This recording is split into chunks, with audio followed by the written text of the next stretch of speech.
impian ulama ini jangan menjadi kabur atau dikaburkan.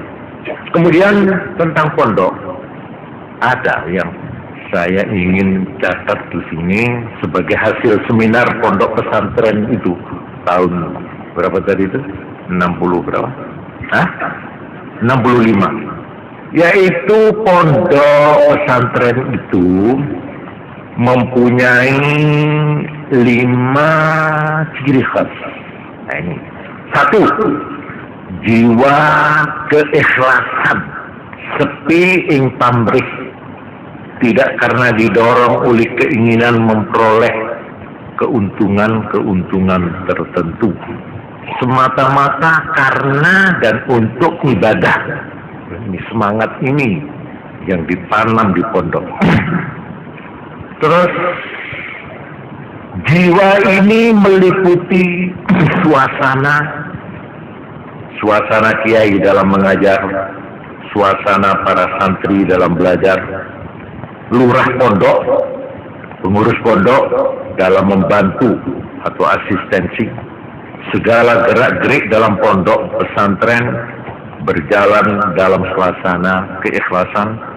Dengan demikian terdapatlah suasana hidup yang harmonis antara kiai yang disegani dan santri yang taat. 1. 2, jiwa kesederhanaan. Kehidupan dalam pondok diliputi suasana kesederhanaan tetapi agung. Sederhana bukan berarti pasif, nerimo, menyerah, tetapi sederhana dalam arti mengandung unsur-unsur kekuatan dan ketabahan hati dalam menghadapi segala kesulitan. Ini yang dididik di pondok. Di balik kesederhanaan anak-anak pondok itu terpancar jiwa yang besar, maju terus, pantang mundur.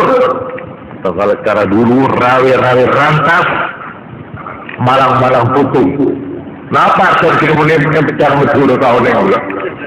Cara masyhur dalam begini, pokoknya yang menghalang diterjang, yang melintang ditendang. Oh, napa bicara masyhur ini kak? Bener kamu, bener. Nah, ini kak, semangat pondok dalam kesederhanaannya itu terdidik. Apapun, mau cuma bilang kau ngakan nanti nyari kayu didik dulu, nyari cukup mancing gelut. Oh, kalau itu orang dulu banyak mancan gula sampean, plesteran, wulujulan, kadang mabuiler. Sampean mau jadi takuan sampean kalau hidup ala kota besar pasti akan apa senikah. Wuyulah kamar ciut. Berapa kamar ini isinya? 15 buku. Yang situ 30. Oh, tak ada kebesaran nikah. Nah nikah yang kedua. Ketiga, maka dengan itu jiwa kesanggupan menolong diri sendiri atau berdikari itu dengan sendirinya tertanam bagi anak-anak pondok. Ini kan boleh pengeding anak pondok nih kan biru. Mak tahu bahwa anak pondok saya ngajak jadi manja kamu. Dokter mah minta ini minta kasur, minta ini, aduh, tak berat kemudian untuk. Kesanggupan menolong diri sendiri, betul. Itu maka itu siapa saja dia nyuruh dia aja. Nabi saya dewe, itu nalar tembel dewe, umban dewe. Semangatlah yang ketiga. Keempat, jiwa ukhuwah diniyah yang demokratis. Jiwa ukhuwah diniyah yang demokratis antara para santri. Kehidupan di pondok pesantren diliputi suasana persaudaraan yang akrab, suasana persatuan dan gotong royong, sehingga segala kesenangan dirasakan bersama dan segala kesulitan dapat diatasi bersama. Ini kan yang ditanam di pondok-pondok. Ini ciri khas dari pondok. Lalu yang kelima, jiwa bebas. Cuma jiwa bebas kadang telanjur, wah, tengkanau, baru tamu itu, bebas tadi kan. Jiwa bebas ini dalam arti yang positif, bebas dalam berpikir dan berbuat, bebas dalam menentukan nasib sendiri, saya mau jadi apa, bebas dalam memilih jalan hidup di dalam masyarakat kelak bagi para santri, berjiwa besar dan optimis dalam menghadapi kehidupan. Kebebasan itu bahkan sampai kepada bebas dari pengaruh-pengaruh asing kolonial. Nah, ini yang saya terangkan tadi. Cuma dalam kebebasan ini memang kadang-kadang ada unsur negatif, yaitu kebebasan yang disalahgunakan.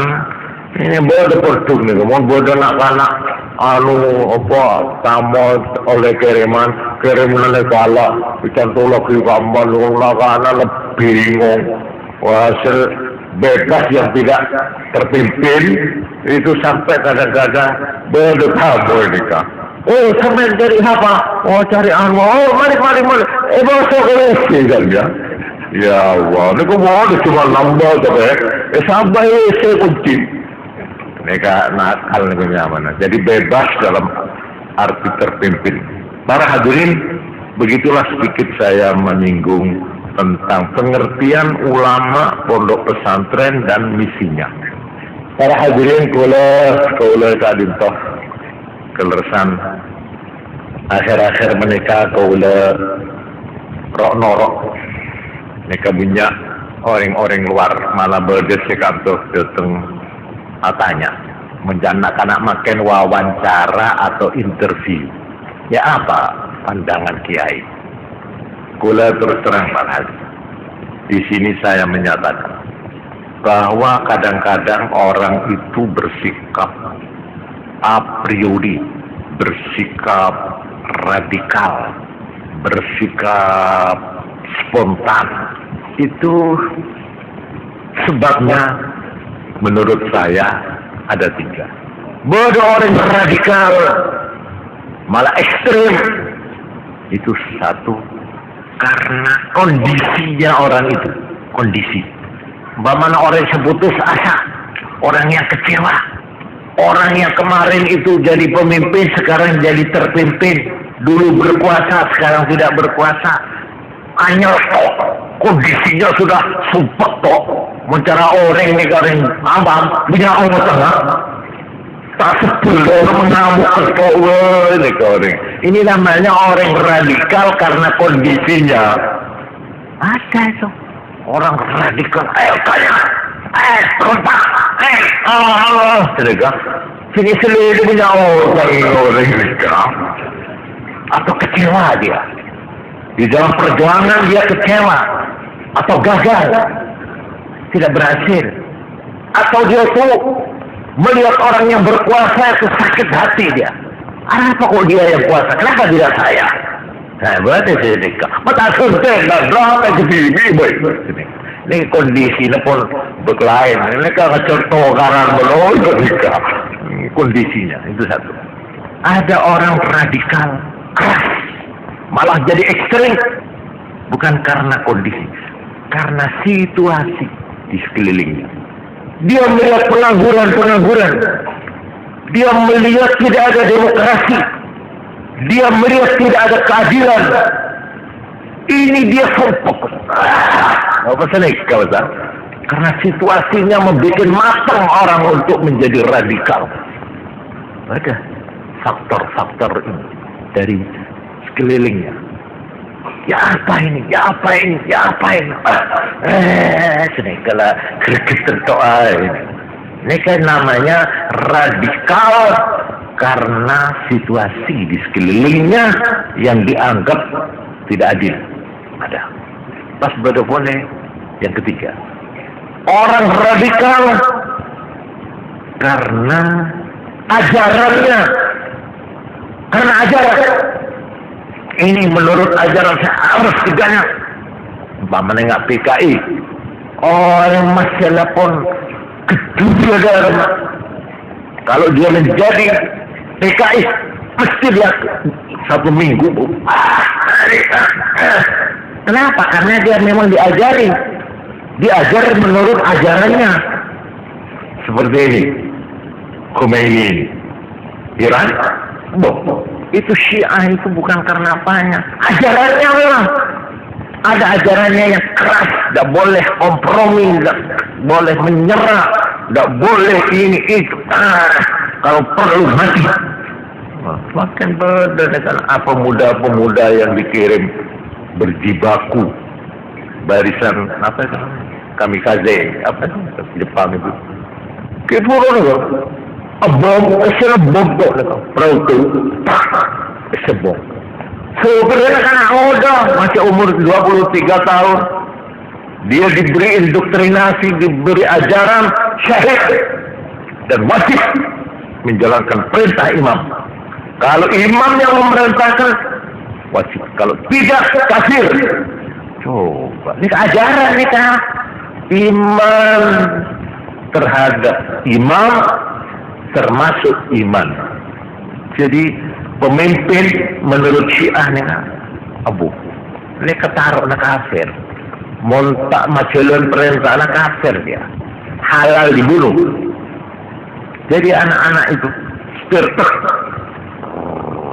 bodoh gedung kedutaan besar Amerika Serikat BDE Beirut yang surat ini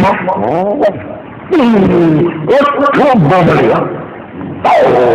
Ini apa kemudian ilegal. Tapi gedung antornya. Nah ini ajaran, karena ajaran. PKI sekali. Mutakar saja sampai nggak